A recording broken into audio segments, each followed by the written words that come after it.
Donc je suis très heureux de pouvoir vous rencontrer et vous livrer quelques réflexions sur la question de la vérité. Je sais que vous avez déjà beaucoup travaillé avec vos professeurs sur ce thème. Donc je simplement, modestement, vous livrer quelques-unes de mes réflexions sur cette question de la vérité. L'intitulé La vérité sur la vérité, un petit clin d'œil, je vais dire toute la vérité, rien que la vérité sur la vérité, une sorte de jeu de mots. Mais on voit bien que d'une certaine manière, dire la vérité sur la vérité, c'est une sorte d'impossibilité, puisqu'il faudrait déjà savoir ce qu'est la vérité pour dire la vérité sur la vérité. Bon. Donc, d'une certaine manière, c'est une entreprise assez difficile, mais je pense que la vérité n'est pas quelque chose avec quoi on peut non plus, que l'on peut prendre trop à la légère.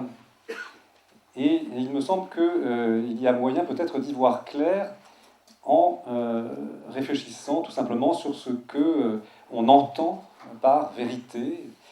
Donc nous sommes ici ensemble maintenant. C'est un énoncé vrai. Il y a une vérité dans cet énoncé. Je suis là en train de vous parler. Donc la vérité, ce n'est pas si compliqué que cela, on va dire, puisque chaque fois que je dis quelque chose qui correspond à ce qui est, eh bien, je peux dire que je dis la vérité. Les choses sont ainsi que je le dis. Elles ne sont pas ainsi parce que je le dis, mais c'est le contraire. C'est parce que c'est ainsi que je le dis. Quand j'invente, quand j'imagine Aladdin, j'imagine plein de choses. Et donc quand j'imagine, mon univers intérieur, il est créé par ce que je dis.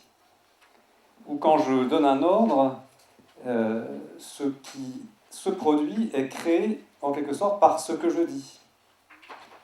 Ou autre chose encore peut-être plus claire, lorsqu'un magistrat dit la séance est ouverte, la situation qu'il dit se met à exister. Donc il y a des cas où ce que l'on dit a une dimension de création. Ce que je dis fait exister quelque chose. Eh bien, on peut dire que tel n'est pas le cas de la vérité. C'est le contraire. Il y a vérité quand ce que je dis reflète ce qui est. Donc mon énoncé ne fait que prendre acte de la réalité, et quand je dis vrai, je n'ai aucune prétention à créer quoi que ce soit. Donc en ce sens, on pourrait dire qu'il y a un mot qui me paraît assez éclairant pour comprendre la vérité, c'est le mot de reconnaissance. Je reconnais ce qui est quand je dis vrai, quand je cherche aussi la vérité. Quand je cherche la vérité, je cherche à reconnaître ce qui est. Ce qui veut dire que d'une certaine manière, on pourrait dire que la vérité, elle est éthique par elle-même. Enfin, il y a une certaine disposition qu'on pourrait qualifier de morale attachée à la vérité. Au sens où, quand je cherche la vérité, je ne me prends pas pour le centre du monde. Quand je cherche la vérité, je m'efface, quelque sorte, devant ce qui est. Et on peut dire qu'il y a là des qualités d'honnêteté, ou ce qu'on pourrait appeler la véracité. Ne pas se prendre pour le centre du monde, ne pas s'imaginer que l'on est soi-même celui qui va donner aux choses leurs règles, leurs lois. Et vous voyez que, de toute façon, ce qui caractérise le tyran, dont la philosophie grecque notamment a beaucoup parlé, le tyran, c'est celui qui fait sa loi. Il fait sa loi, donc il veut modeler la réalité d'après son désir. Mais on voit bien que faire sa loi, ce n'est justement pas une loi, puisque ce n'est que la sienne. Il fait sa loi, il s'imagine qu'il est une sorte de Dieu capable de créer le réel. Bien, la disposition de la vérité, elle est contraire à cela. Je reconnais ce qui est. D'où l'esprit d'observation, d'où une certaine honnêteté, D'où aussi l'idée que ça peut être difficile, le réel peut me résister, et aussi ce que je découvre peut ne pas aller dans le sens de peut-être de mes intérêts, ou de mon plaisir, ou de mes attentes. Donc nous savons tout cela. Je ne vous apprends rien, on le sait très bien. Et donc ce qui veut dire qu'il y a une certaine clarté de la vérité. La vérité en elle-même, en ce sens, n'est pas très mystérieuse. Elle pose peut-être beaucoup de problèmes, mais nous voyons bien ce dont nous parlons lorsque nous parlons de vérité. Alors, donc l'objet de mon propos est de creuser un peu ce sillon, d'essayer d'expliciter ce qui est compris dans l'idée de vérité que nous avons à l'esprit. Et je vous propose donc 3 moments. D'abord, autour de la question de la définition de la vérité. Comment est-ce qu'on peut l'identifier, la définir? Ensuite, un deuxième moment à propos de sa possibilité. Est-ce qu'après tout, c'est pas une illusion elle-même, la vérité? Est-ce que c'est possible? Et enfin, troisième moment, à propos de sa valeur. Voilà l'itinéraire que je vous propose de parcourir. Donc, définition de la vérité. Définir, c'est délimiter, identifier ce qui est le propre, ce qui est caractéristique. Alors, on pourrait dire, mais voilà, donc où est la vérité? À quel genre de choses la vérité se rapporte, se rattache? Bien, on peut dire que la vérité suppose un acte de l'intelligence qui vise la réalité.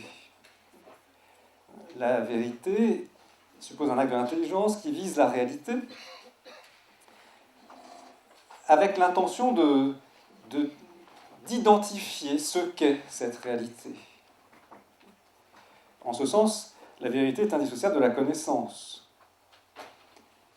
Et on peut dire que cet acte d'intelligence qui cherche à identifier ce qu'il en est de telle ou telle réalité, cet acte de l'intelligence, eh bien, il suppose la parole, une parole intérieure, et puis aussi une parole formulée extérieurement. Platon, dans le Théétète, dit que la pensée est un dialogue de l'âme avec elle-même. Pour accéder à la vérité, il faut penser et aussi converser, dialoguer avec les autres. On peut donc noter que la vérité se distingue d'autres actes de l'intelligence et d'autres actes de la parole, ce qui permet justement de la clarifier. J'ai parlé tout à l'heure d'un impératif, d'un ordre, dans lequel il n'y a pas de vérité. Si je dis entrer, il n'y a pas de vérité, puisque ça ne prétend pas identifier ce qui est. Un souhait, je vous souhaite la bienvenue, ne comprend pas de vérité, au sens où on ne prétend pas non plus dire ce qui est. Une question ne comprend pas de vérité. Un conte, une fable, ne comprend pas directement de vérité. Je dis, il était une fois le petit Pousset. Je constitue un univers qui a sa cohérence interne, donc je ne prétends pas dire ce qui est. Donc, il y a vérité dans des énoncés qui ont une visée d'affirmation ou de négation à propos de ce qui est, qui consiste à chercher à dire ce qu'il en est de ce qui est. C'est dans ce domaine-là qu'il y a vérité. Mais il y a si on fait le bilan d'une journée, dans une journée, nous avons beaucoup parlé, et dans tout ce que nous avons dit, il y a peut-être beaucoup de prises de parole qui ne sont ni vraies ni fausses. Des questions, des ordres, des souhaits, des encouragements, ce n'est ni vrai ni faux. Donc le domaine de la vérité, il est restreint, il est limité à ce type d'énoncé, qui va chercher à expliciter ce qui est, qui va chercher à dire ce qu'il en est de telle ou telle chose. Et donc, on pourrait dire en ce sens que si je veux définir un mot, dire ce qu'il en est du mot triangle, pour dire ce qu'il en est du mot Zeus, eh bien, je vais dire le triangle est un polygone à 3 côtés, où Zeus, dans la mythologie grecque, est le maître de l'Olympe. Dans ce cas-là, c'est un cas de figure où ce que je veux dire, c'est simplement quelque chose qui est compris dans un corpus, dans une définition. Donc je vais vous donner la définition du triangle, vous donner la définition de Zeus, et là, l'énoncé sera vrai s'il est cohérent avec la définition, indépendamment de l'existence. Un premier cas de figure. Qu'est-ce que Zeus? Zeus est le maître de l'Olympe dans la mythologie grecque. C'est un énoncé vrai, puisque ce que je dis correspond à la notion que je vise. C'est vrai que Zeus est le dieu, le maître de l'Olympe dans la mythologie grecque. Mais ça n'a pas de rapport avec le fait qu'il existe ou pas, évidemment. Si je dis le triangle est un polygone à 3 côtés, c'est un énoncé vrai, mais qui n'a pas de rapport avec la question de l'existence du triangle en soi, comme dirait Platon, avec un grand T majuscule. Donc il y a un premier niveau, on pourrait dire, où ce que je veux expliquer, c'est simplement la cohérence de la pensée avec elle-même. On parlera donc de vérité-cohérence. Mon intention est d'expliquer une définition. Mon intention est simplement de dire ce que l'on entend habituellement par tel mot. Et à ce moment-là, il y a de l'erreur et la vérité possible. Si je vous dis que le triangle est un polygone à 4 côtés, c'est faux. Si je dis que Zeus est le dieu de la guerre dans la mythologie grecque, c'est faux. Donc on pourrait dire qu'il y a un premier niveau de la vérité qui n'a pas de rapport avec l'existence, qui n'a pas de rapport avec, on pourrait dire, la réalité donnée hors de nous. On pourrait appeler ça la vérité-cohérence. Il y a un autre niveau qui est sans doute le plus essentiel et caractéristique, c'est lorsque ce que je dis correspond à ce qui est. Donc je dis l'Atlas a 4000 mètres de hauteur, peut-être je me trompe d'ailleurs, mais donc si c'est vrai, ce que je dis correspond à ce qui est. L'homme est mortel, ce que je dis correspond à ce qui est. Donc on pourrait dire que là, c'est le sens le plus propre de la vérité, le sens le plus radical de la vérité. C'est le caractère d'un énoncé qui est adéquat à la réalité. L'objet dont je parle, c'est le réel, c'est tel aspect de la réalité. En ce sens, donc, on peut dire que la vérité nous met en présence de ce qui est. Quelque chose qui passerait inaperçu, si quelqu'un me le dit, et c'est vrai, eh bien, ça a à mes yeux une réalité. Je m'aperçois que cela est. L'énoncé vrai est un énoncé qui nous met en présence de ce qui est. Même si on ne voit pas ce qui est, je pourrais dire, d'une certaine façon. Il y a le cas très particulier de la croyance, qui peut avoir sa légitimité rationnelle. Si je ne suis jamais allé voir le mont Kilimandjaro, quelqu'un qui revient de voyage me dit les neiges du Kilimandjaro fondent. Si j'ai confiance dans cette personne, je vais considérer que l'énoncé est vrai. Et ce n'est pas aberrant. Donc, en d'autres termes, je suis ouvert à ce que je ne connais pas, je suis ouvert à une réalité qui m'échappe par l'énoncé vrai. Et en ce sens, l'énoncé vrai, il a toujours cette fonction de nous mettre en présence, de nous dévoiler ce qui, autrement, nous échapperait. Et c'est là, d'une certaine façon, que vient aussi le mot de reconnaissance. La reconnaissance comme le fait de prendre acte de ce qui se donne, de ce qui existe hors de nous. Donc, on voit ici que, d'une certaine manière, on peut dire vérité-cohérence, c'est l'accord avec des définitions, l'accord de mon énoncé avec la définition. Vérité-dévoilement, vérité-adéquation, c'est l'accord de mon énoncé avec ce qui est effectivement.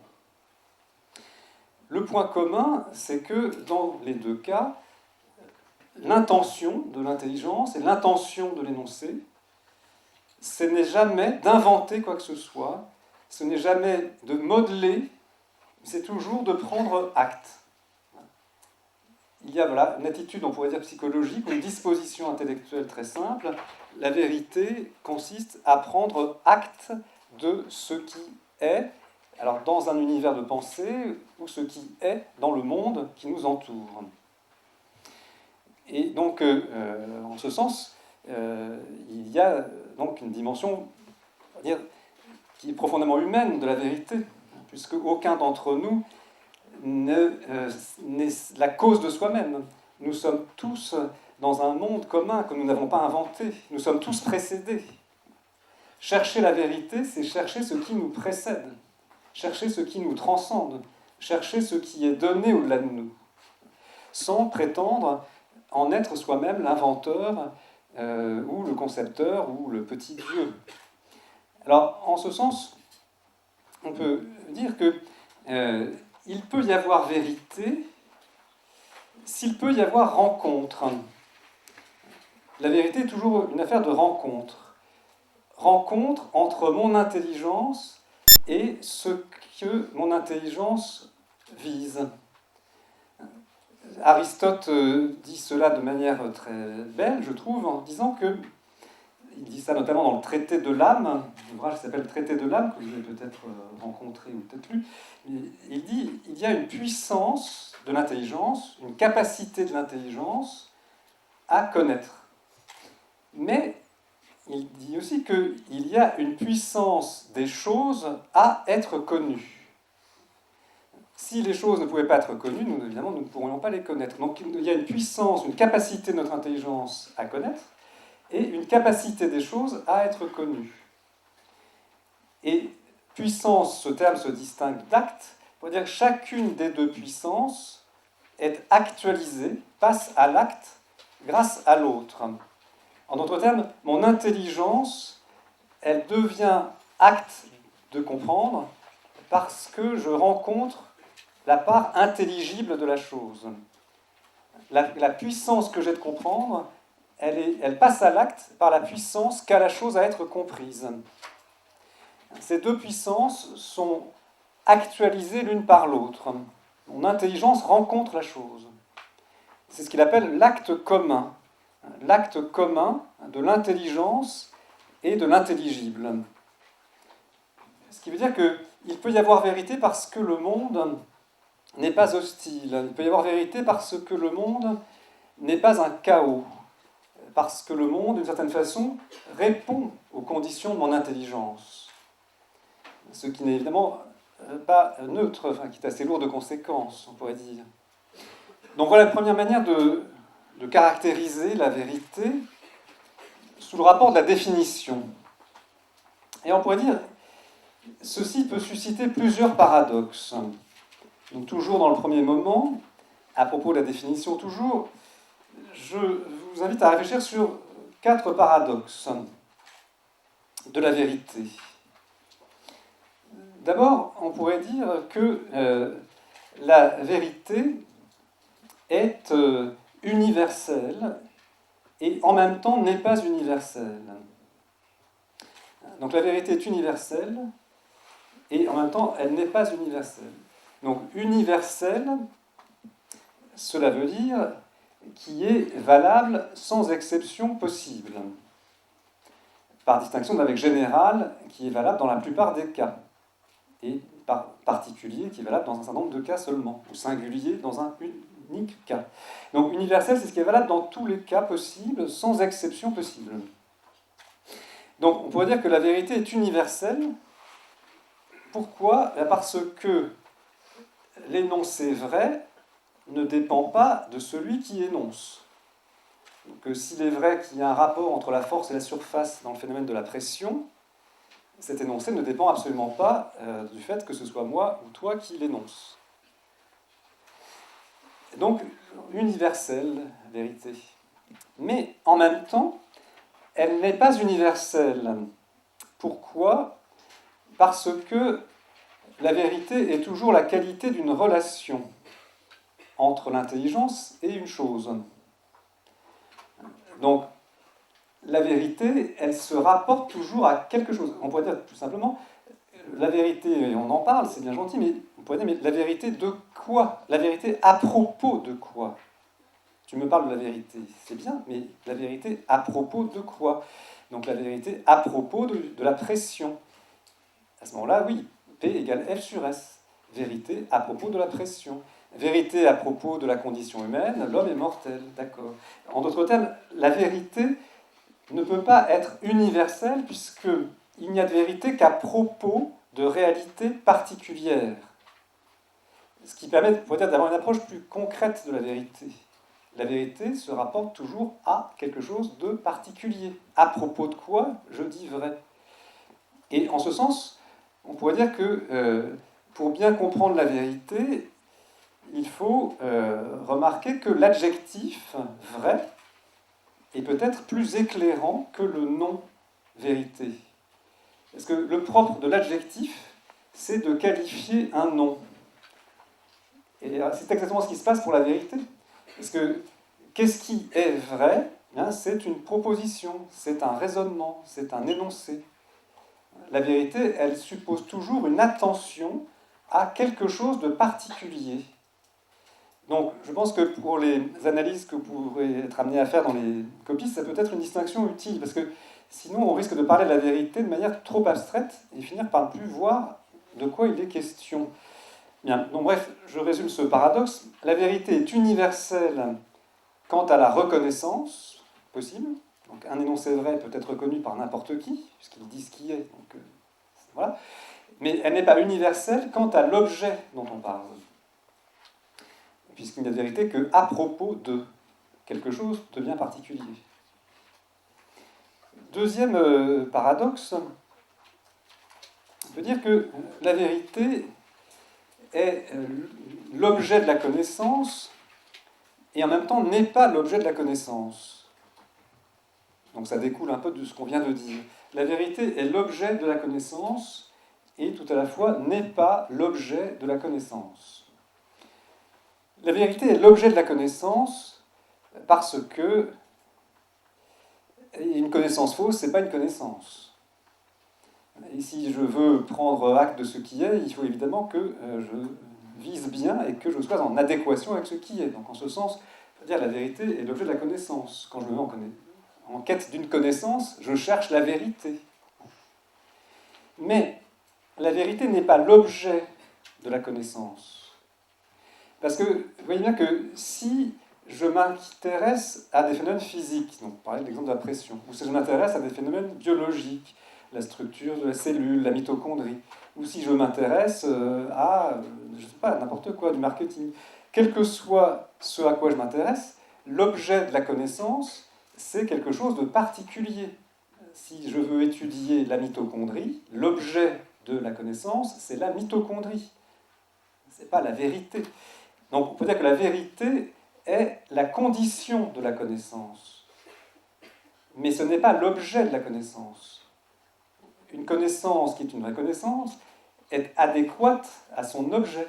Mais l'objet de la connaissance, ce que je vise, c'est la mitochondrie, c'est le comportement de telle frange de population, si je fais la sociologie, c'est n'importe quoi. Donc la vérité, il ne faut pas, en quelque sorte, considérer qu'elle est quelque chose qui existerait à part soi. Ce n'est pas une substance, la vérité. C'est très subtil, en ce sens que c'est la qualité d'une relation entre l'intelligence et la chose. Mon intelligence reflète la chose, est adéquate à la chose. Donc la vérité n'est pas l'objet de la connaissance, et à la fois, elle est l'objet de la connaissance.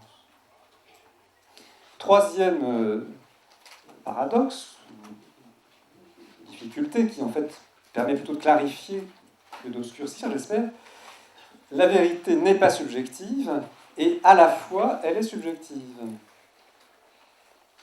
La vérité n'est pas subjective. Si subjectif veut dire, c'est un mot qui a plusieurs sens. Donc subjectif, ça peut vouloir dire ce qui est propre à un sujet singulier. Donc mes impressions, mes émotions, mes souvenirs d'enfance, mes traumatismes, bref, c'est subjectif. Mes goûts, mes couleurs. Donc subjectif, ce qui est propre à un sujet particulier. Donc la vérité n'est pas subjective, puisque, au contraire, la vérité, c'est la qualité de l'énoncé qui s'ouvre à un donné qui est dans le monde commun. Donc, ça n'est pas de mon fait que la pression soit le rapport de la force sur la surface, par exemple. Donc, la vérité n'est pas subjective. Elle invite le sujet à s'ouvrir sur ce qui n'est pas lui. La vérité suppose toujours un décentrement de soi. Mais on peut dire que la vérité, en même temps, est subjective, en un autre sens du mot subjectif. Vérité est subjective, au sens où subjectif, c'est ce qui caractérise le sujet en tant que sujet. Pas, à ce moment-là, ce n'est pas moi différent de toi, c'est nous tous en tant que nous sommes des sujets. C'est-à-dire que nous avons une intelligence, une mémoire, une volonté, une sensibilité, une conscience. Donc la vérité suppose un acte intellectuel, un acte du sujet. Un acte que le sujet peut poser et personne ne peut le poser à sa place. Et en d'autres termes, personne ne peut connaître la vérité à ma place. Et la vérité, donc, elle est subjective en ce sens. Donc, vous voyez, subjectif, je récapitule, ce qui est propre à un sujet particulier, moi différent de toi, les goûts, les couleurs, et subjectif, ce qui est caractéristique du sujet par définition, donc de tout sujet. Comme la vérité suppose l'intelligence, elle suppose un acte du sujet. Donc en ce sens, on pourrait dire qu'elle est subjective. Mais ce n'est pas du tout le même sens que chacun, au sens où chacun aurait la sienne. Ce qui veut dire, en d'autres termes, que, on pourrait dire, la vérité, ce n'est pas la même chose que la réalité. Puisque la réalité existe indépendamment de tout acte du sujet. Les choses sont ce qu'elles sont. Mais la vérité suppose la reconnaissance de la réalité par un acte du sujet. Donc, on peut dire la réalité n'a pas besoin de moi pour exister, mais la vérité en tant que je la formule, en tant que je la connais, en tant que je l'énonce, elle a besoin d'un acte du sujet. Donc, en ce sens, on peut dire que la vérité n'est pas une chose, non, ce n'est pas une substance, c'est pas un être à part entière. Mais ceci conduit peut-être au quatrième paradoxe. La vérité n'est pas la réalité, la vérité n'est pas la même chose que la réalité, puisque c'est une relation à la réalité, mais la vérité peut se dire d'une réalité, ce qui est un peu troublant. La vérité peut se dire d'une réalité, alors qu'elle-même n'est pas la même chose que la réalité, comme on vient de l'indiquer. Comment se fait-il qu'on puisse affirmer que la vérité peut se dire de la réalité? Bien, par exemple, lorsque l'on dit « ceci est une vraie amitié », ou si je regarde un arbre, je me demande est-ce que c'est un mycopoulier ou est-ce que c'est un eucalyptus, et puis après vérification, je dis c'est un vrai eucalyptus. Ou je vois un cheval, est-ce que c'est un cheval de bois, un cheval de manège? Non, c'est un vrai cheval. Donc un vrai cheval, une vraie amitié, un vrai eucalyptus, bref, tout ce que vous voudrez. Ça veut dire quoi? Que veut dire l'adjectif vrai quand on l'associe à une chose? C'est une vraie table. On peut dire que là, de certaine façon, on retrouve l'idée d'adéquation, mais en un sens différent. On dit que c'est une vraie table, c'est un vrai cheval, parce que cette réalité, ce cheval, il est adéquat à l'essence du cheval. Il a tout ce qui constitue un cheval. Notre amitié, c'est une vraie amitié. Il n'y a pas de duplicité, il n'y a pas de faux-semblant. C'est vraiment de l'amitié. Donc la vérité peut caractériser l'adéquation de la chose à son essence, la plénitude de l'être. Et d'une certaine façon, alors après, ça peut devenir peut-être un petit peu problématique, mais d'une certaine façon, on pourrait dire que dire vrai, c'est aussi cela. Dire vrai, c'est reconnaître la plénitude de l'être. Reconnaître ce qui fait qu'un être est parfait dans son genre. Ça, c'est un vrai sage. Il a tout ce qui constitue la sagesse. C'est un vrai sage. En lui, je reconnais la sagesse. Donc on retrouve le verbe reconnaître, la reconnaissance. Il y a une adéquation, une relation d'adéquation. Non plus entre mon intelligence et la chose, mais entre la chose et son essence. C'est peut-être pour ça que le réel est intelligible, peut-être parce qu'il y a un ordre des choses. Bon, je laisse cette question pour l'instant de côté. N'hésitez pas à préparer des questions au fur et à mesure que je parle. Bien. Donc, voilà ce que l'on pourrait dire sur le premier volet. Donc la vérité suppose, je récapitule, un acte de l'intelligence qui prend acte de ce qui est, un acte de l'intelligence qui est un acte de reconnaissance, qui suppose un décentrement, et cela occasionne 4 paradoxes qui en fait ne nuisent pas à la clarté. Donc la vérité est universelle et n'est pas universelle, elle est subjective, elle n'est pas subjective, elle peut se dire des choses et ne pas se dire des choses, elle est l'objet de la connaissance et elle n'est pas l'objet de la connaissance. Maintenant, tout ceci étant dit, on pourrait dire, mais qu'en est-il de la possibilité de la vérité?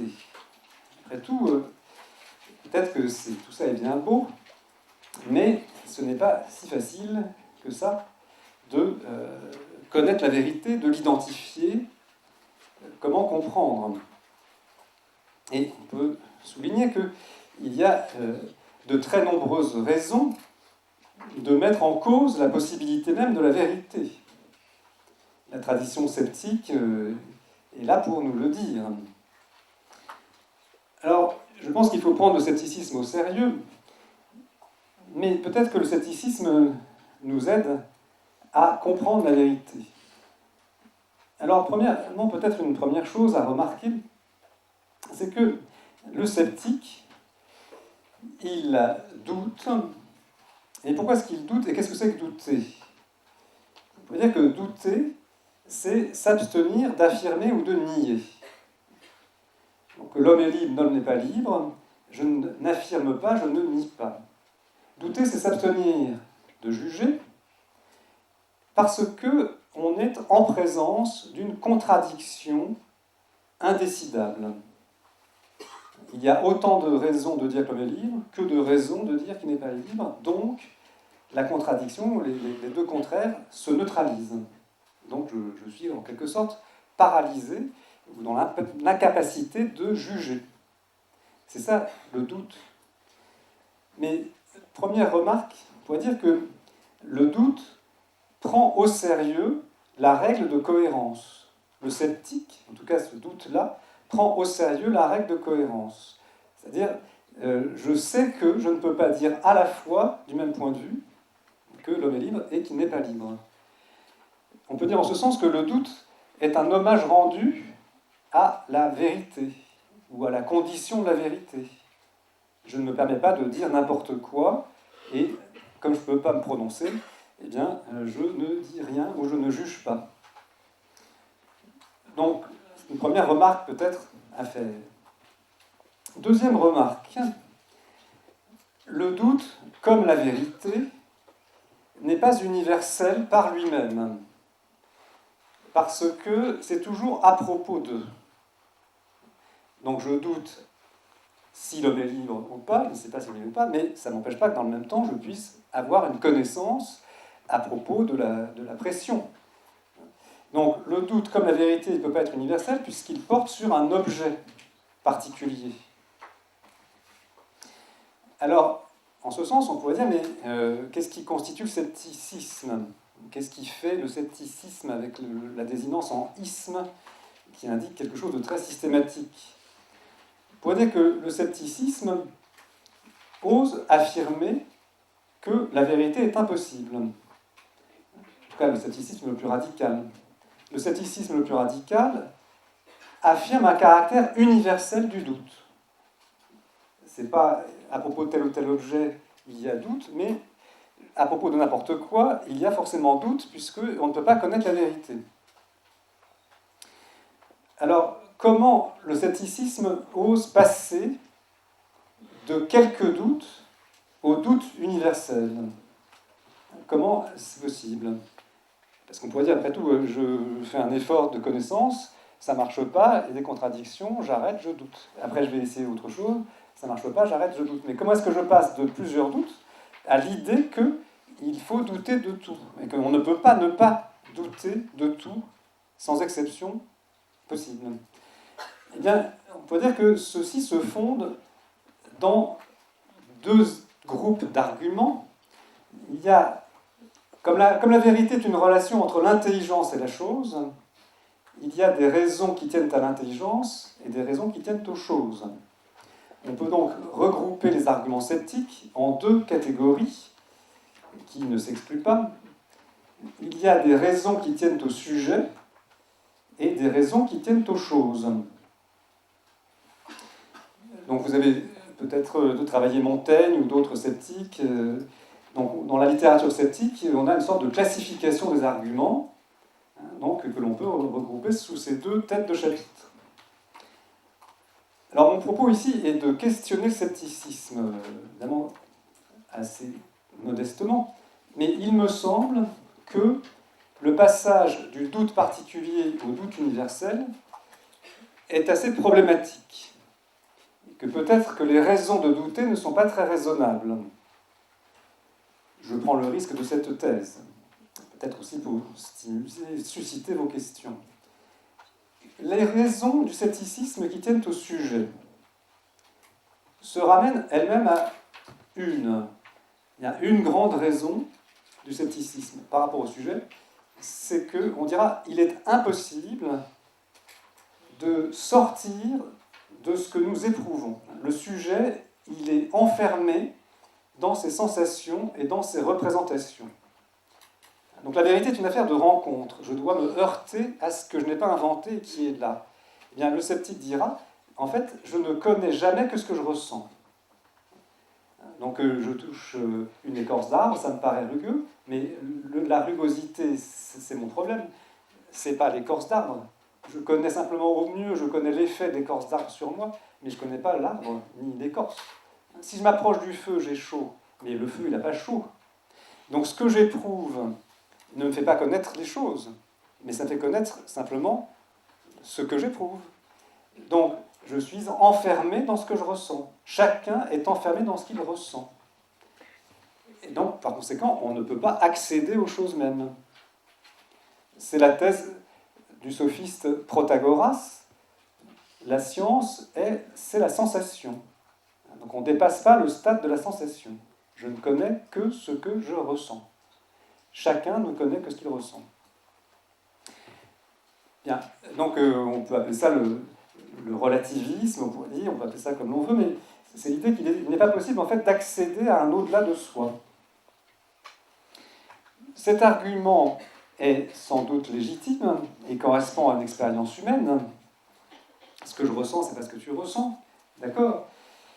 Mais je pense qu'on peut risquer deux remarques. L'une empruntée à Platon, l'autre plutôt à la philosophie contemporaine. Merleau-Ponty, par exemple, peu importe d'ailleurs. Donc, première remarque, dans le thé et tête de Platon, Socrate fait remarquer ceci, c'est que lorsque l'on sent, on ne sent pas seulement des sensations qui nous sont propres. Quand je sens une odeur, une autre odeur. Donc je sens la différence. Je sens le même et l'autre. C'est la même odeur, c'est une autre odeur. Je sens la même chose avec le son. Un son, un autre son, c'est le même son, c'est un autre son. Donc je sens l'un et le multiple. Il y a plusieurs odeurs, plusieurs sons. Je sens l'être et le non-être. L'odeur disparaît, elle est, elle n'est plus. Donc je sens un multiple, même, autre, être, non-être, avec ma sensibilité. Mais cela ne me concerne pas seulement moi. Être, non-être, un multiple, même, autre, ce n'est pas du tout la même chose que le plaisir et la douleur. Ce sont des réalités que je peux communiquer, et des réalités qui donc sont intelligibles, qui me font sortir de moi-même. Ça ne m'est pas propre. Donc il y a dans la sensibilité quelque chose qui nous ouvre sur ce qui n'est pas nous. On voit autre chose que soi. Là, je suis juché sur l'estrade, et donc j'ai un point de vue surplombant. Je n'ai pas du tout la même vue de la salle que vous qui êtes assis, mais c'est la même salle que nous voyons. Donc si nous sommes face à face, qu'il y a une théière et une tasse, la tasse est à gauche pour moi, celui qui est en face de moi, la tasse est à droite pour lui. Chacun a son point de vue. Mais en fait, les points de vue différents sont autant d'approches de la même réalité. Si celui qui est en face de moi, il voyait la tasse à gauche comme moi je la vois à gauche, ça veut dire là qu'il y a un petit problème, on ne serait pas dans la réalité. Donc le réel, le réel apparaît sous des modalités, sous des points de vue complémentaires. Et donc mon point de vue, ce n'est pas ma sensation propre, mon point de vue, c'est une approche du réel compatible avec l'approche des autres. Et donc, on peut dire en ce sens que ça veut bien dire que le sentir ne nous enferme pas en nous-mêmes. La preuve, c'est que chacun peut varier les points de vue. Je peux descendre et avoir le point de vue, et vous pouvez venir là. Chacun peut varier ses propres points de vue. Et puis, nous pouvons aussi dialoguer entre nous pour échanger nos points de vue et arriver à identifier la réalité en elle-même. Donc, en ce sens, on peut dire que l'argument sceptique, je récapitule ce premier point, l'argument sceptique qui consiste à dire que chacun est enfermé dans sa sensation, eh bien, ne prend peut-être pas assez en compte la subtilité du sentir et les niveaux de ce qu'est sentir. Sentir, ce n'est pas seulement la sensation, c'est aussi la perception. Sentir, c'est une réceptivité qui nous met en rapport avec des réalités que nous pouvons partager et nous pouvons échanger. Eh bien, deuxième groupe de raisons sceptiques. Du côté des choses, grand argument sceptique, c'est de dire que la réalité est un chaos. Montaigne insiste sur ce qu'il appelle le branloir pérenne, tout change, tout coule, par référence aussi à Héraclite, grand présocratique grec, rien n'est identique à rien, tout varie sans cesse. Et ce type de discours, on le retrouve chez Nietzsche. Il n'y a aucune réalité qui demeure identique à elle-même. Donc, vous voyez bien le problème, dire vrai, c'est dire ce qui est, mais comme rien n'est, là, on ne peut pas dire ce qui est. Tout devient sans cesse, on ne peut pas dire ce qui est. Il n'y a aucune identité, rien. Donc, il n'y a pas de vérité. Mais, remarque à ce propos. On peut dire, déjà, première remarque, notre expérience ordinaire, c'est l'expérience d'une certaine permanence de forme, de récurrence, le jour, la nuit, de structure du cristal, de structure organique. La biologie nous met en présence de formes, du vivant. Donc, l'idée que tout change sans cesse au point qu'il n'y ait aucune permanence, c'est une vue de l'esprit, c'est une généralisation abusive. Et on peut dire que Platon est un vrai génie de l'humanité de ce point de vue-là, puisque le grand coup de génie de Platon, c'est de montrer que c'est pas parce qu'il y a du devenir qu'il n'y a pas d'identité. Platon nous dit, tout change, l'homme meurt, l'homme naît, etc. D'accord ? Mais il y a des stabilités. Il y a le sensible est structuré par la participation à l'intelligible. Il y a la fleur naît, le bourgeon donne la fleur, le fruit et ça meurt, mais il y a l'espèce. L'espèce pommier structure tel bourgeon. Donc, en d'autres termes, la réalité est un mixte de devenir et d'être. D'ailleurs, dans la langue française, c'est assez surprenant, le verbe devenir est appelé un verbe d'état. Il est dans la même liste que être, paraître, demeurer. Ce qui est assez surprenant. Et pourquoi ? Parce qu'il y a devenir parce qu'il y a quelque chose qui ne devient pas. Nous devenons des hommes, des femmes mûrs, mais nous devenons savants, nous étions ignorants, mais si nous sommes devenus savants, c'est parce que c'est nous qui sommes restés les mêmes. Donc pour qu'il y ait devenir, il faut qu'il y ait une continuité. Donc la réalité, elle est mouvante, mais elle est aussi constituée par des permanences. Ça, c'est l'expérience ordinaire, et on ne peut pas le nier. Donc s'il y a de la permanence, il y a possibilité de dire ce qui est, possibilité de s'arrêter, d'identifier ce qui est. Et dernière chose sur ce point, on pourrait ajouter que si il y a des choses qui arrivent par hasard, des choses qui échappent, on pourrait dire, aux grandes lois, ça n'empêche pas qu'il y ait de la vérité. On pourrait dire que si Oui, enfin, l'exemple. Demain, il y aura une bataille navale, ou il n'y aura pas de bataille navale, exemple que prend Aristote. Ce qu'il appelle les futurs contingents. Ce qui arrivera à l'avenir et qui peut ne pas arriver. En tout cas, de notre point de vue, ça peut ne pas arriver.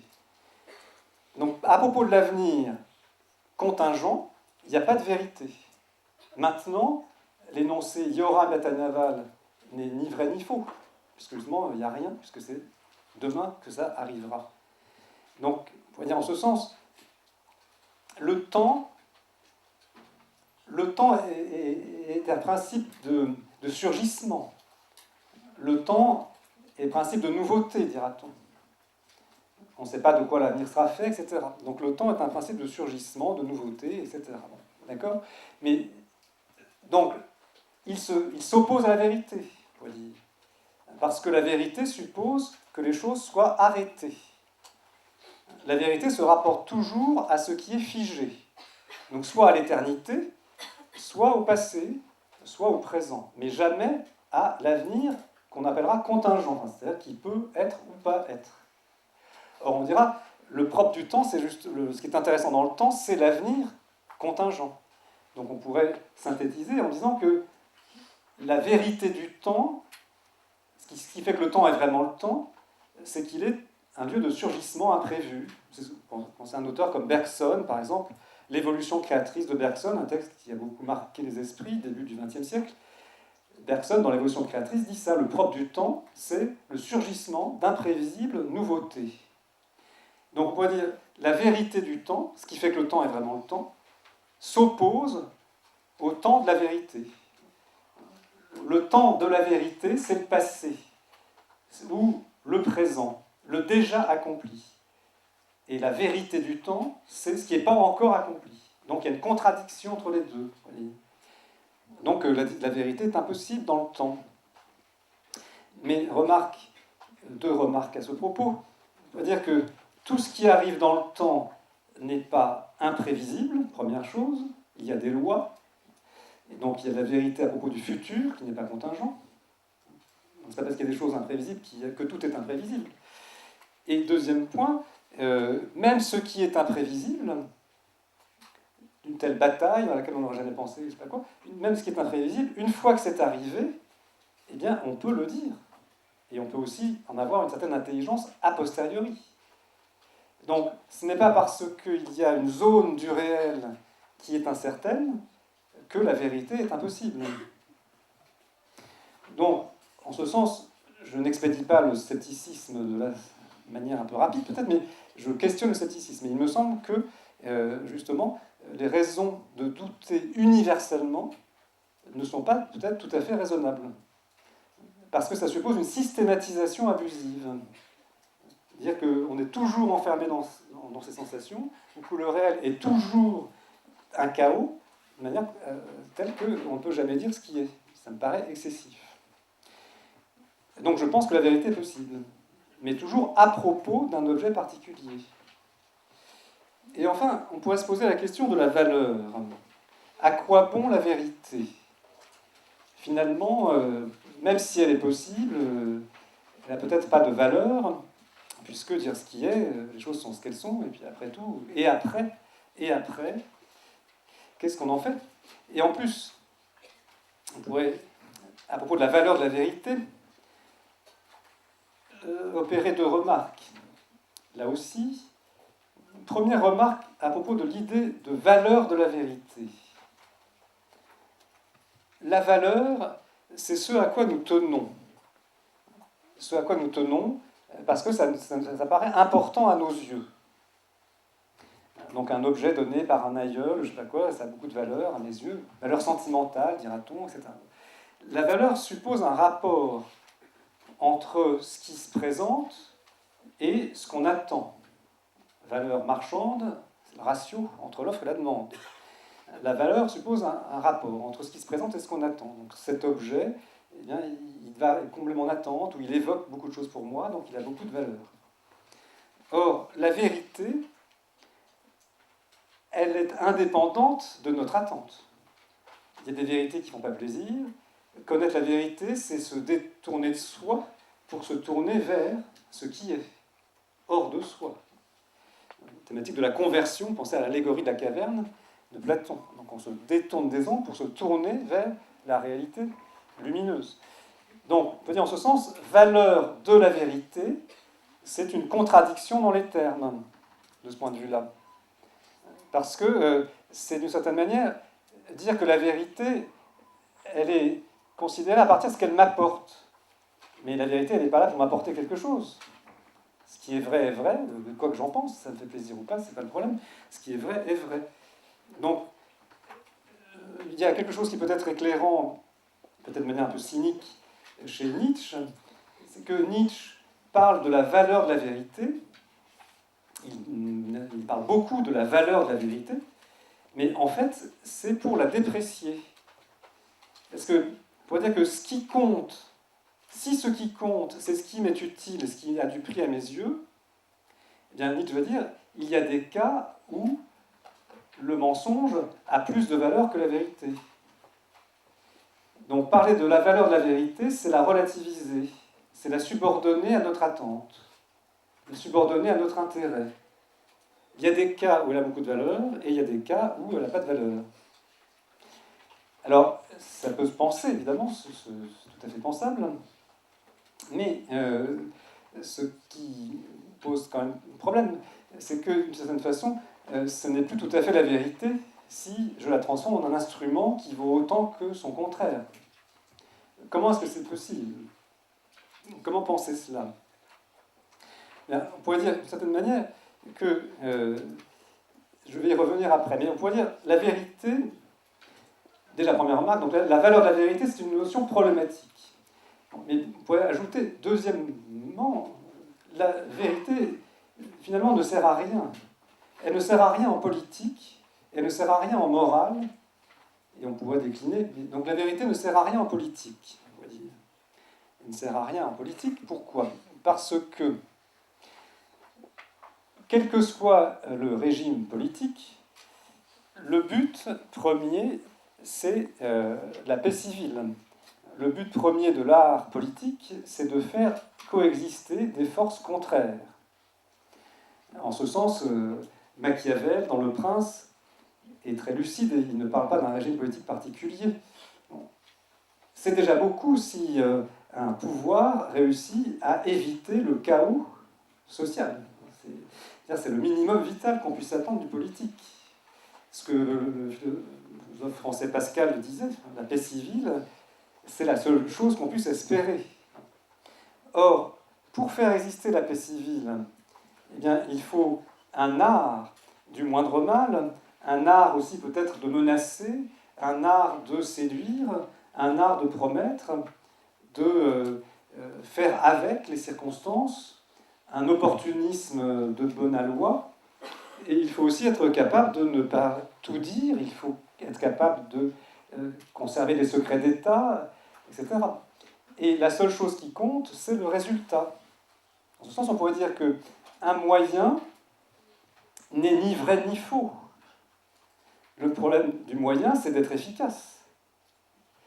Donc, en ce sens, où la vérité est là-dedans, il n'y a pas besoin de vérité. Si on a un but, c'est de faire en sorte que les gens ne se tapent pas dessus et qu'il y ait un minimum d'accord dans la cité, eh bien, si on arrive à faire en sorte qu'il y ait un accord, ça veut dire qu'on a pris les bons moyens. Le bon moyen, c'est celui qui réussit. C'est pas compliqué. Et là, on n'est pas dans la problématique de la vérité, qui reconnaît ce qui est de manière désintéressée. Bien. Donc, vous voyez, voilà, la vérité ne sert à rien en politique. Bien. Mais, en fait, ce n'est peut-être pas si simple. Ce n'est peut-être pas si simple que ça. Pourquoi? Parce qu'on pourrait dire que si on raisonne à partir de la démocratie, mais je vais raisonner au-delà de la démocratie. Si on raisonne à partir de la démocratie, on pourrait dire que la démocratie, c'est une égalité de citoyens qui gouvernent ensemble, d'une certaine façon. Eh bien, on pourrait dire que mentir, c'est priver l'autre de sa liberté de jugement. Donc, en ce sens, la falsification est un abus de pouvoir. Si on part du principe que tous les citoyens doivent gouverner d'une manière ou d'une autre. Donc, mentir, c'est priver l'autre de sa liberté de jugement, c'est donc un abus de pouvoir, c'est donc contraire à la fois à l'égalité et à la liberté. Donc c'est déjà beaucoup pour justifier, on pourrait dire, une certaine exigence de vérité. Si on a un système qui suppose des délégations, un système représentatif, on voit bien que la délégation de pouvoir suppose la confiance dans le fait que celui à qui on délègue le pouvoir ne mentira pas, ne fera pas autre chose que ce qui a été convenu. Bref.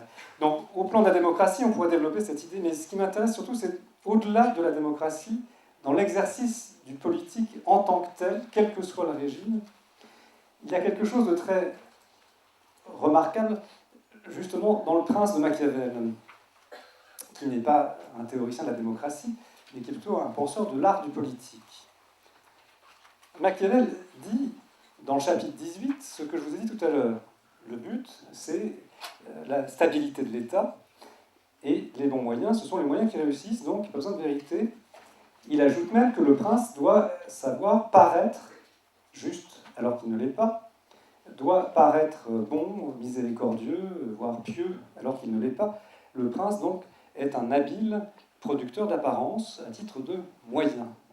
Mais ce que dit Machiavel, c'est qu'il y a quelque chose avec quoi on ne peut pas tricher, c'est le résultat. C'est-à-dire qu'on ne peut pas faire comme s'il y avait la paix civile s'il n'y a pas la paix civile. Donc on ne peut pas mentir sur toute la ligne. On est, dans l'art du politique, rattrapé par la réalité. Et s'il est vrai qu'il y a paix civile, eh bien ça se voit. Et on ne peut pas faire comme si c'était vrai, si ce n'est pas vrai. Dans le chapitre 17, c'est encore plus clair. Machiavel dit ceci, c'est que celui qui n'est pas clément dans l'exercice du pouvoir, pas miséricordieux, qui n'hésite pas à torturer ou à supprimer quelques innocents pour faire un exemple, je ne sais pas quoi, il n'est pas clément, il n'est pas miséricordieux, il peut après faire comme s'il l'était. Et Machiavel dit, celui qui ose être peu clément, mais pour la paix civile, en fait, il est clément, il est véritablement miséricordieux. En d'autres termes, il y a une vérité, vous relirez le chapitre 17 ou 18 du Prince, il y a une vérité en politique. C'est-à-dire, il est vraiment clément, celui qui fait exister la paix civile. Il y a une vérité du politique. C'est-à-dire, on ne peut pas tricher sur l'efficience elle-même. On ne peut pas mentir sur le résultat. Et préférer le bien du corps politique au bien de quelques-uns, c'est être dans la vérité du politique. Il est vrai qu'il est clément, celui qui fait en sorte que ce ne soit pas le chaos social, même s'il n'a que l'apparence de la clémence sur des points particuliers. Bon, ceci est peut-être problématique, mais je pense que la vérité nous rattrape toujours, d'une certaine façon. En morale, peut-être, on va conclure par là, pourquoi pas, on peut dire en morale, la vérité ne sert à rien. Pourquoi on pourrait dire ça? En morale, la vérité ne sert à rien. Pourquoi? Parce que on peut considérer la morale comme une sagesse de la vie. La morale comme une éthique de vie, morale et éthique seraient synonymes, c'est l'art de bien vivre et l'art de vivre en paix. Or, les sceptiques nous ont montré ceci, c'est que ce qui nous trouble, ce sont nos jugements. Donc ce qui nous trouble, ce ne sont pas tellement les faits, mais c'est tous les jugements que nous formulons à propos des faits. Si nous doutons, nous supprimons la source principale de trouble. Donc Pyrrhon était embarqué, un sceptique du IIIe siècle avant Jésus-Christ, embarqué sur un navire qui était pris dans une tempête, et il était très très serein au point qu'il faisait semblant de dormir. Et donc les matelots, effrayés par la tempête, le secourent, lui disant « tu vois pas ce qui se passe », etc. Et Pyrrhon, très, très calmement, pointe du doigt un petit porcelet qui dormait sur la paille, d'un air de dire « mais je vis les choses, je prends les choses comme elles viennent. Vous vous affolez parce que vous tenez à vous-même plein de raisonnements, mais il y a la tempête, il y a la tempête. » Ça ne veut pas dire qu'il va rester les bras ballants et qu'il ne va rien faire, mais il accueille ce qui vient sans surajouter des jugements qui peuvent troubler. Bref, Donc le doute est principe de paix, nous dit le sceptique, de paix intérieure, puisque ce sont les jugements qui nous troublent et pas tellement les faits. On pourrait ajouter à cela, le doute a une vertu morale qui est aussi pacificatrice dans les rapports avec les autres, puisqu'il permet la tolérance. Voltaire traitait de la tolérance à cette formule, moins de dogmes, moins de disputes. Donc si on doute, on va être tolérant avec les autres. C'est l'argument corrélatif, c'est toujours au nom de la vérité que l'on va être fanatique et donc se livrer à des pratiques barbares. Donc le doute est, on pourrait dire, non seulement possible, mais peut-être même une exigence morale pour ces deux raisons, pacification du rapport intérieur et pacification du rapport avec les autres. Bien. Mais on peut tout de même noter que, en fait, si je doute systématiquement, je ne peux pas me régler sur la réalité. Si je doute systématiquement, je ne peux pas ajuster mon comportement à ce qui est. Je ne peux pas... C'est un peu comme si je marchais les yeux fermés. Descartes, dans les principes de la philosophie, dit que vivre sans connaître la vérité, c'est comme avancer les yeux fermés. Et ce que montre un autre courant de pensée que vous connaissez bien, le stoïcisme dit, oui, ce sont les jugements qui nous troublent et pas les faits. Mais le stoïcisme ajoute, ce qui nous trouble, ce sont les jugements faux. Ce n'est pas le jugement qui nous trouble, c'est le jugement faux.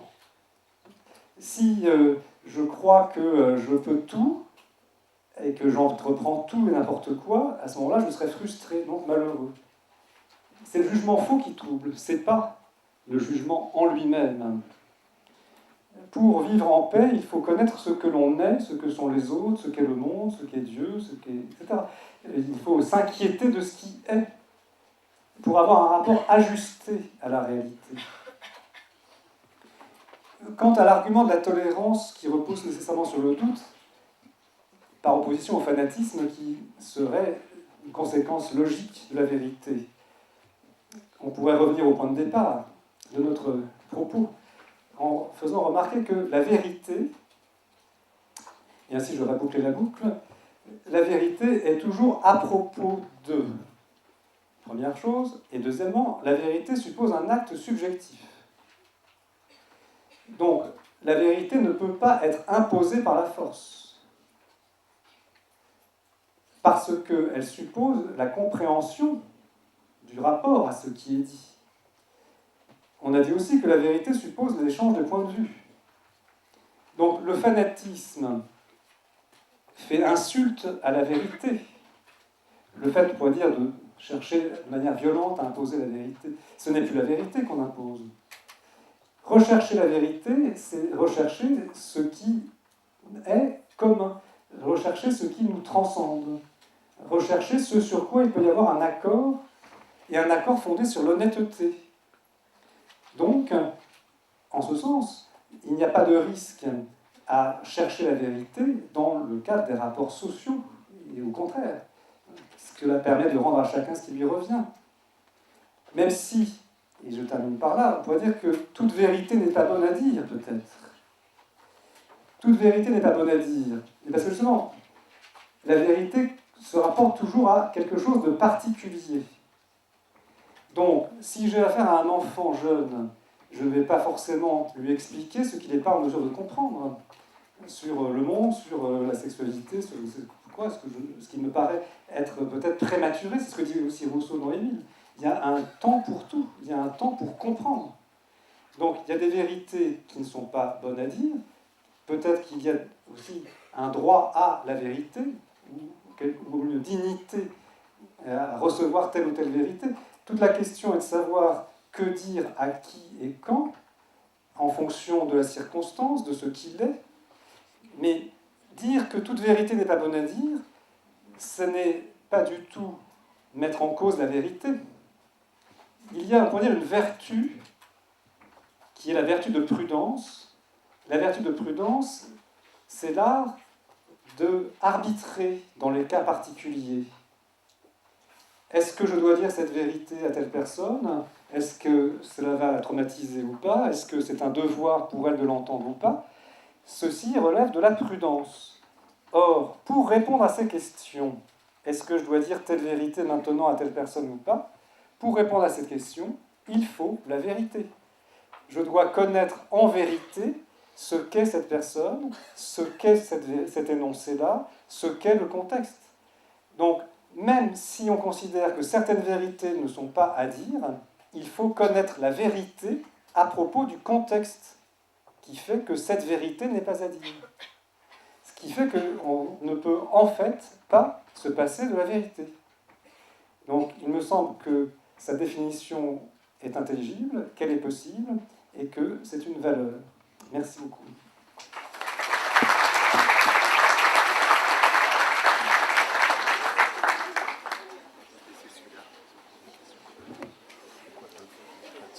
Oui.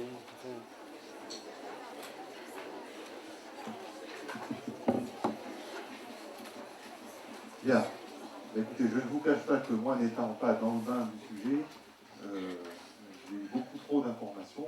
J'espère que vous, étant dans le bain du sujet, vous avez pu emmagasiner et compléter vos cours et vos approches philosophiques du sujet. Je vous invite à poser quelques questions, profiter de l'occasion. C'est dire maintenant ou jamais. Peut-être 4-5 questions qui pourraient vous venir à l'esprit. Alors, peut-être que s'il y a quelques professeurs dans la salle qui veulent aussi poser des questions, ils sont bienvenus. Mais enfin, priorité aux étudiants candidats. Bonjour, je m'appelle Zainab Yassar. Je tiens premièrement à vous remercier au nom des étudiants de la deuxième année des classes préparatoires de l'Université internationale de Rabat. Merci beaucoup. C'est avec un grand plaisir que nous avons appris votre présence et je vous en remercie. C'est en effet une occasion unique et agréable de partager un moment tout en bénéficiant en tant qu'étudiant en deuxième année de classe préparatoire de votre savoir. Soyez certain, Monsieur Lopis, que l'ensemble des participants vous est particulièrement reconnaissant d'apporter votre soutien à notre préparation autour du terme la vérité. En ce qui concerne mon intervention, les philosophes nous ont appris depuis Socrate à nous méfier d'une définition trop étroite ou trop naïve de la vérité. La vérité est un fait de langage et le langage est un système de conventions. Des conventions sont par définition contestables et l'on observe en effet que les hommes ont beaucoup de mal à s'entendre sur la définition et sur les critères de la vérité. Cependant, à quoi reconnaît-on un jugement vrai et peut-on résister à la vérité? Merci. Alors, on passe au programme. Donc, c'est effectivement une question assez fondamentale que de comprendre le rapport qu'il y a entre le langage, la langue et la vérité. Et ça peut jeter le soupçon sur la vérité que de considérer que la langue est un système de signes qui est conventionnel. Et donc, du coup, dire ce qui est mis en question par le fait que nous avons des grilles de lecture, on pourrait dire. Chaque langue a son propre découpage du réel. Et du coup, on peut se demander s'il est possible d'accéder à la réalité. Et je pense qu'on peut peut-être préciser une chose que, déjà, la traduction est possible, même s'il y a des termes qui sont intraduisibles. Donc le fait que la traduction soit possible, ça peut déjà être un indice sur le fait que chaque langue n'est pas enfermée en elle-même, et qu'il est possible peut-être de se rapporter à une réalité qui est tierce, qui est au-delà de nous. Quand on traduit, on se demande qu'est-ce que cela veut dire. Et dire, c'est montrer, c'est se rapporter à ce qui est.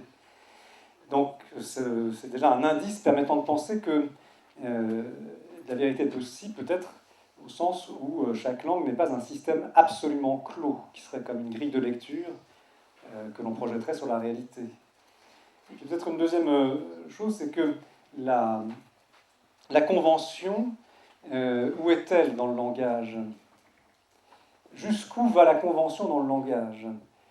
On peut répondre peut-être de différentes manières, mais si l'on réfléchit peut-être à partir de différentes sciences, ce qu'on peut remarquer, c'est que chaque mot se rapporte à une idée. Il n'y a évidemment pas autant de mots que de choses, sinon on ne pourrait pas parler. Donc chaque mot se rapporte à une idée, à un groupe qui englobe des réalités qui ont un fond commun. Donc la question est de savoir, est-ce que la convention va jusqu'à créer les idées ? Si ce qui est conventionnel, c'est aussi la création des idées, à ce moment-là, on pourrait dire que nous ne parlons jamais que de nos propres conventions, de nos propres représentations. Mais est-ce que c'est vraiment le cas ? Je n'en suis pas tout à fait sûr. Une science, la biologie, par exemple, étudie des types d'êtres et voit bien des récurrences. Donc si l'on étudie telle ou telle espèce, cela peut se tenir à un génome, par exemple, qui est le même dans tous les individus. Ce qui veut dire que le mot qui me sert à désigner cette structure récurrente, il ne renvoie pas à quelque chose qui est dans ma tête, mais il renvoie à une forme du réel. Et donc je pense qu'on a peut-être quelques raisons de penser que la langue n'est pas conventionnelle de part en part, les idées ne sont pas toutes réductibles à des conventions, mais peut-être qu'elles reflètent une structure intelligible de la réalité. Il me semble, c'est en tout cas à cette condition-là qu'il peut y avoir vérité. Alors, quant à savoir si on peut résister à la vérité, sans doute par mauvaise foi ou par un mensonge à soi-même, c'est possible. Quoique ce soit assez problématique, c'est tout de même possible. Bien, merci. Y a-t-il une autre question ? Oui.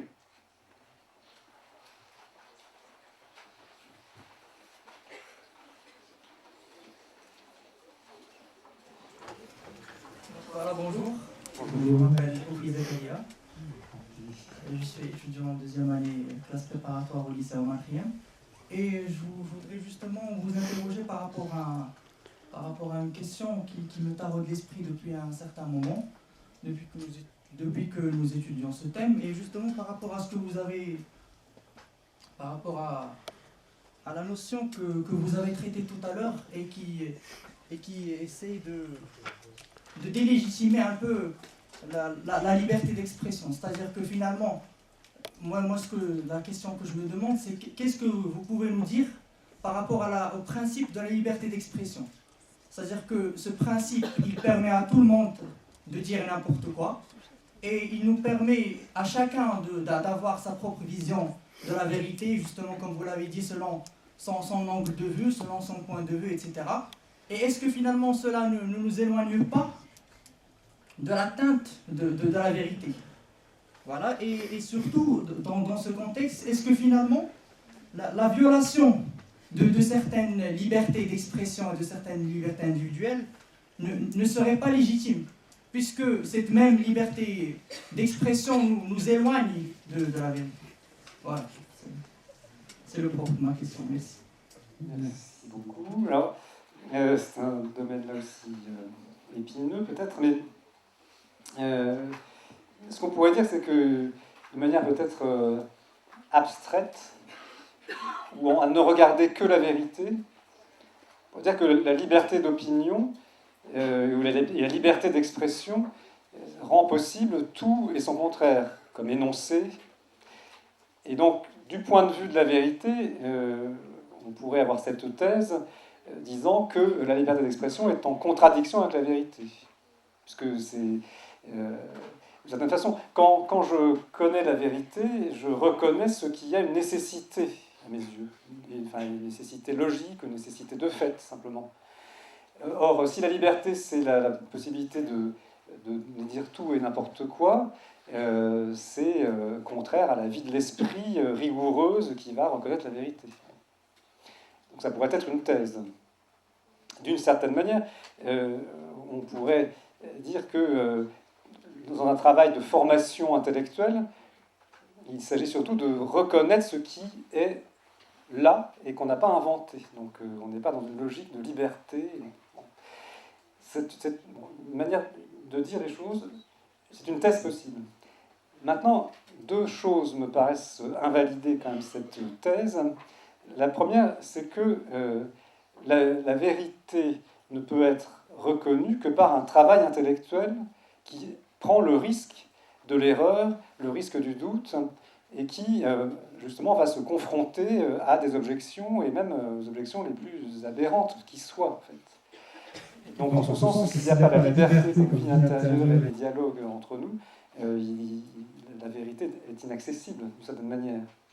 Et l'autre remarque, c'est que même au plan politique, on pourrait dire que si il y a des vérités, le propre des vérités, c'est de pouvoir résister aux contestations logiques. Donc, il n'y a pas... si on se situe même au plan de la vérité n'a rien à craindre de la liberté d'opinion. Puisque si ce qui est vrai, c'est tel que ça résiste aux objections. Donc, je pense que l'attachement à la vérité conduit plutôt à valoriser la liberté d'expression, me semble-t-il.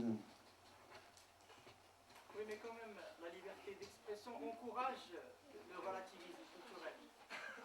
Et du coup, nous met face à plusieurs versions de ce qui peut être le vrai. Donc...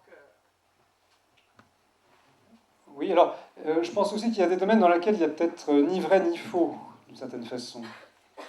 C'est possible aussi qu'il y ait du ni vrai ni faux. Notamment pour organiser la vie de la cité, il y a des domaines pour savoir comment on va disposer, je sais pas, le ramassage des ordures ménagères, ou comment est-ce qu'il vaut mieux que disposer tel ou tel parking. De toute façon, c'est des jeux d'intérêt, c'est la commodité, l'utilité, la fonctionnalité qui jouent. C'est ni vrai ni faux. Donc là, c'est là qu'il y a place pour le consensus, on pourrait dire, il me semble. Autre question.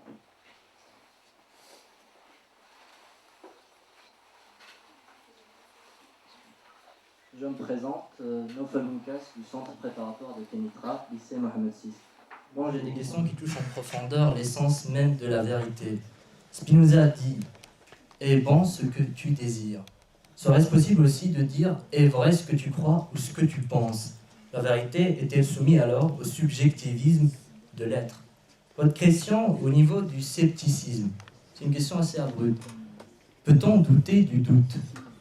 Voilà, c'est tout pour moi. Beaucoup. Et à la semaine prochaine.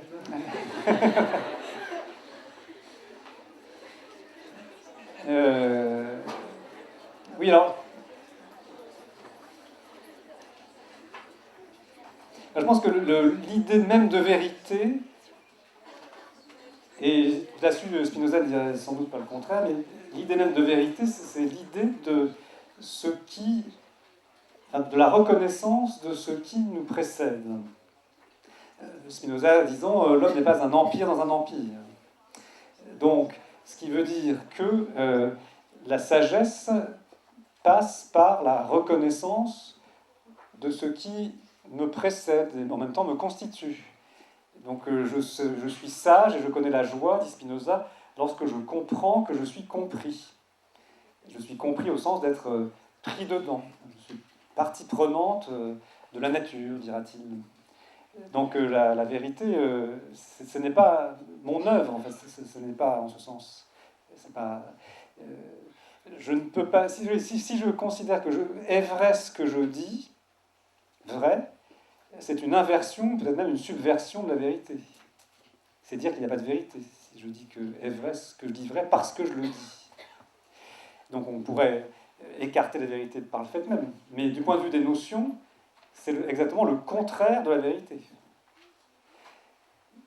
Et donc l'autre question, peut-on douter du doute? Donc c'est un petit peu ce que j'ai fait, c'est-à-dire s'inquiéter du caractère raisonnable des raisons de douter. Je pense qu'on ne peut pas douter du doute en tant qu'il est particulier. Donc j'étudie une question, je sais pas, la liberté de l'homme, et je ne peux pas trancher la contradiction, il est libre, il n'est pas libre. Donc là, je ne doute pas que je doute. Mais ce qui est peut-être susceptible d'être mis en doute, c'est la légitimité du passage entre ces quelques doutes, ou ces nombreux doutes, et l'impossibilité d'accéder à la vérité, un doute qui serait universel et systématique. Là, je pense que c'est peut-être pas parfaitement cohérent avec le fait de douter que d'opérer ce passage. Alors, je m'appelle Linde, je suis en deuxième année au CDK, Maroc. Alors, je voudrais rebondir sur ce que vous avez dit. Vous avez évoqué le fait que la vérité pouvait se dire de la réalité. Cependant, si l'on part du principe que cette même réalité est faussée, dans le sens où elle ne correspond pas vraiment à l'essence de la chose, je donnerai par exemple l'exemple d'un cheval à qui manquerait une jambe. Dans ce cas-là, la représentation n'est plus adéquate à ce qu'est un cheval. C'est-à-dire que la chose n'est donc pas adéquate à son essence. Oui. Donc, comment expliquez-vous cela ? Je pense que là, on touche du doigt peut-être la question du mal. Du mal, en ceci que un être qui est privé d'une des perfections qui sont liées à ce qu'il est, eh bien, il souffre d'une carence, on peut appeler d'un mal physique en l'occurrence. Il y a une déficience par rapport à ce qu'il est. Donc, en ce sens, c'est ce qu'on peut dire d'une certaine manière, c'est qu'il y a peut-être un lien entre le bien, le vrai et le beau, ce que toute une tradition assez longue a montré depuis l'Antiquité. Le vrai, donc c'est la plénitude, l'adéquation d'un être à son essence, c'est en même temps le bien, au sens où un être qui est dans la vérité par rapport à son essence, il ne lui manque rien, il ne souffre pas de mal. Et comme en lui, tout est équilibré par rapport à ce qu'il est, il rayonne d'une certaine beauté. Donc le vrai, le beau, le bien, se réciproquent, sont d'une certaine manière synonymes, ou ce sont des modalités de la même réalité. Donc ça suppose l'idée que la réalité reflète un ordre. Ce qui est vrai, est beau et bien en même temps. Et du coup, ça rejaillit en quelque sorte sur la vérité du discours, je pense. Parce que dire vrai, c'est dire ce qui est tel que cela est. Donc si j'ai un cheval à qui il manque une jambe, je dis ce cheval, il lui manque une jambe. Mon énoncé est vrai. Mais en même temps, je reconnais qu'il lui manque quelque chose. En disant qu'il lui manque une jambe, mon énoncé est vrai, et je reconnais que cet être n'est pas dans sa vérité. Je reconnais le mal, je reconnais la privation. Voilà, peut-être. Bien. Dernière question, le quota étudiant étant expiré, passons au quota professeur. Bonjour, merci. Je suis M. Geffroy, je suis professeur ici à l'UIR. Je vais vous poser une question sur le dogmatisme potentiel de la vérité. Ce que vous disiez de Nietzsche quand il parle de la valeur de la vérité. Est-ce que Nietzsche parle de la vérité en tant que telle, ou est-ce qu'il parle d'autre chose, qui est l'usage et l'instrumentalisation qu'on peut faire de la vérité quand on se l'approprie, quand on est un sage, un expert, un spécialiste ou un technocrate de la vérité, et que par là on exclut quelque chose d'autre. Je pense, pour l'illustrer, à une image tirée des Voyages de Gulliver de Jonathan Swift, le romancier anglais. Gulliver arrive à un moment dans une île, c'est une île utopique, l'île des Laputiens, l'île de Laputa, et tous les gens ils font des mathématiques. Et la seule chose noble, c'est de se livrer aux mathématiques, de faire une déclaration d'amour en mathématiques et de dire non pas vos yeux me plaisent, mais vos yeux sont d'admirables triangles, vos sourcils des paraboles, etc. Mais cette île est très très mal gérée, puisqu'on ne daigne pas s'occuper de choses élémentaires comme l'architecture, par exemple. Les mathématiques appliquées sont très mal vues. Donc c'est l'île dans laquelle toutes les maisons sont biscornues, sont de traviole, et où les problèmes politiques sont traités de façon absolument épouvantable. Et on est dans une île où pourtant tout le monde possède la vérité, mais une vérité d'un certain type et qui exclut tout autre type d'intervention, de traitement, en particulier de choses très très élémentaires. Alors il y a sans doute cela, effectivement. Ce qui est mis en valeur par là même, c'est que la vérité peut être un alibi ou un prétexte pour mettre fin au discours, mettre fin au dialogue, parce qu'il y a un caractère de la vérité qui est évidemment assez majeur, c'est que en elle-même, elle est au-dessus de tout soupçon, puisque l'énoncé vrai dit ce qui est comme cela est, sans aucune intention, de manière totalement neutre.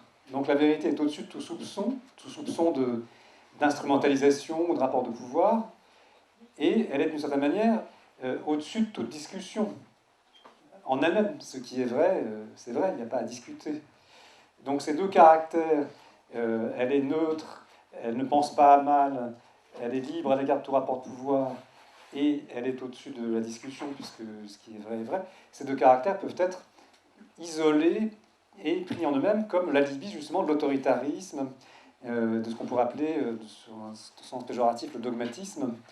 Et donc effectivement, il y a un risque de subversion de la vérité, mais qui arrive lorsqu'on coupe la vérité de l'effort pour la connaître, je pense. Parce qu'il y a cette dynamique. C'est à mesure où on pense la vérité comme un rapport entre l'intelligence et la chose, à ce moment-là, on ne peut pas tomber dans cet écueil, puisqu'on va toujours valoriser l'effort pour s'assurer d'eux, questionner, vérifier, etc. Donc là, il y a une ambiguïté, c'est certain, oui. Tout à fait. Bien. Écoutez, je vous remercie. Il faut bien s'arrêter un jour. Je vous invite... Merci à vous, merci pour la qualité de votre écoute et pour votre accueil.